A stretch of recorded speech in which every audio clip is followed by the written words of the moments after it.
Hi folks, this is Dragon. That's another video on some bone craft or bone carving. This is a shoulder blade off a cow I got from the local butcher. It wasn't a fully matured cow because along this edge here there was still quite a bit of cartilage along the top here as well. So I had to do quite a bit of cleaning up on this using rocks and files and that sort of thing to get meat and tissue and that sort of thing off. So it's cleaned up pretty well. The idea is for the comb is this part here will be the handle. This bottom part here is where the teeth will be cut, I'm hoping. So we'll see how it goes. The top of this bone here is very thick, so that'll form the spine of the comb itself, give it some extra strength. I think the problem I'm going to run into is actually cutting the teeth of the comb along here. Now unfortunately I've got to use a hacksaw blade for this. I'm looking at some rocks. I've got to order them in because there's just nothing around this area at the moment that'll do the job. So we'll see how we go with the hacksaw and move on from there. Okay folks, I just cut that out of the main shoulder blade. Come up pretty well. The idea is that's a handle there. Across the top will be the spine of the comb, and then I'll attempt to cut the teeth down to that roughly about that pencil line. This end here I'll probably straighten up a bit, and the handle, it feels quite comfortable, but what I might actually do is just dress it up a bit, actually make it a bit more round or something, and certainly take these sharp edges off where the hacksaw is cut through the bone. So it hasn't turned out too bad so far. Even with a hacksaw cutting through bone like this, and this is raw bone. It's been dried out for a while. Yeah, it's a little bit hard on the hands, but yeah, it hasn't turned out too bad. Alright, we'll see how we go. Okay folks, I've just shaped the handle on this, smoothed it over a bit, taking all the jagged edges off it, and it's come up pretty well. It feels quite comfortable in the hand.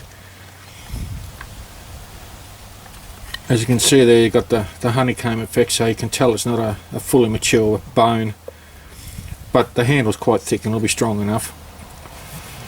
Now what I've got to do next is dress up the rest of the spine on this, clean it up, smooth it off a bit, and see how we go. I'm a little bit concerned about this side. Got a bit overzealous there with scraping off some of the sinew and stuff, so we'll see how we go. I'm leaving the cutting of the teeth till last because I actually have to grip this like that when I'm actually filing it, so makes it a lot easier and reduces the risk of breaking your teeth off if I start to get a little bit too rough with it. But no, it's coming up quite well, so moving on. Well folks, that's cleaned up pretty nicely actually. It's, I had to use a 12 volt Dremel tool once or twice where I couldn't get a file in to clean it up, and as I said before, I haven't got the right rocks at the moment. That's still a project in progress. But as you can see, that's the basic comb there. Handle's quite round and smooth. It's a good comfortable grip. It's not too heavy. Yeah, it's a little bit bent there, so you can only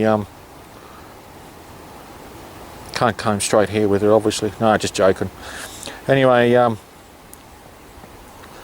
next part is to cut the teeth. Now if I try and cut it, make the teeth too fine, there's a good chance that some of this bone's going to break off. The idea being is I'll use a hacksaw and try and cut it on the forward motion of the hacksaw rather than draw back and take another bite at it, because it just might snap off.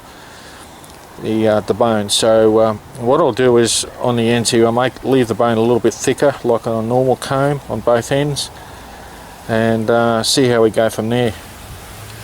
Okay, folks, I've just done the first 4 teeth with a hacksaw blade, and it's coming up pretty well. This particular thin type of bone is very easy to cut. But having said that, if you don't keep the hacksaw blade straight, there is a risk that it's going to snap off. Now, perhaps his teeth are a little bit too long. Certainly the law of physics say that, having them down about here, the teeth are going to be stronger, but the bone is much thicker down in that area too, so it gives a little bit more support along the spine of the comb. Now, I don't know if you can see it in shot here, that one there, second one I made. What I did was, using this knife blade needle file, was actually grind the sharp edges off the tip of the comb tooth there, so it just makes it a little bit easier to pass through the hair without actually snagging it, I hope, and actually doing any damage to your scalp or anything like that. So so far so good. That's 4 teeth done. Don't any more to go yet. See how we go, but none have snapped off. One of the things you're going to have to watch with bone combs, or any item for that matter made out of bone, is that over time, as I mentioned before, they do deteriorate, dry out, and eventually crack. So when I finish this, I might even colour it a little bit, I think, using some natural colours. Then I'll give it a rub down with some a tallow I've got inside, just to moisten up the bone a bit, to slow down the aging and drying process. Alright, we'll keep going and see how we go. Well, folks, it's been about an hour since I put this bone comb into the dye solution, the beetroot juice. It's come up pretty well. As you can see, the colour is not very consistent there in some places, because the bone is not as porous as other parts of it. But all in all, it's come up pretty well. I also made a brush out of a branch or twig off one of our peach trees, just to give it a bit of a coating with the dye. So anyway, took it out of the soaking pan and rinsed it out under the tap, and for the most part, yeah, it's come up pretty well actually. You can see from my hands there, I don't know if you can see it there. Yeah, beetroot juice stains everything. The other thing is that because it had vinegar in it, it's reduced the bone smell quite a bit. So probably with a few hours more soaking, you probably get a much richer colour and a lot of reduction in the actual smell of the bone. Now, what I decided to do was, down here I've got some old olive oil, and what I'll do then is paint the bone. Now, I'm only working one-handed here, so I'll just give a bit of a demo.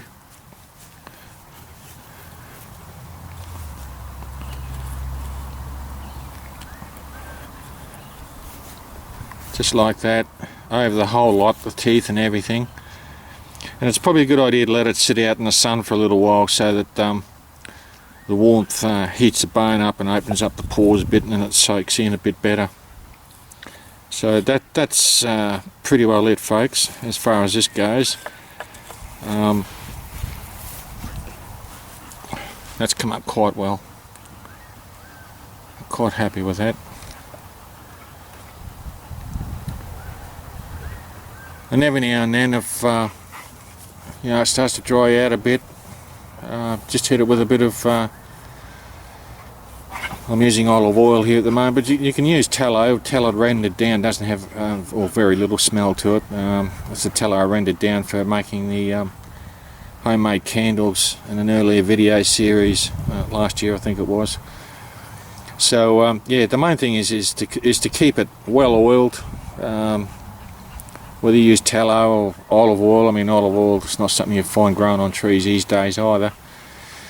But I guess the basic idea is when you do a kill with an animal is to use as much of it as possible. I mean, this is only one implement.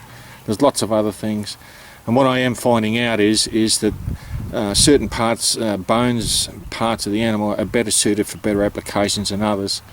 So that's been a huge learning curve for me. So I'll be back in a sec.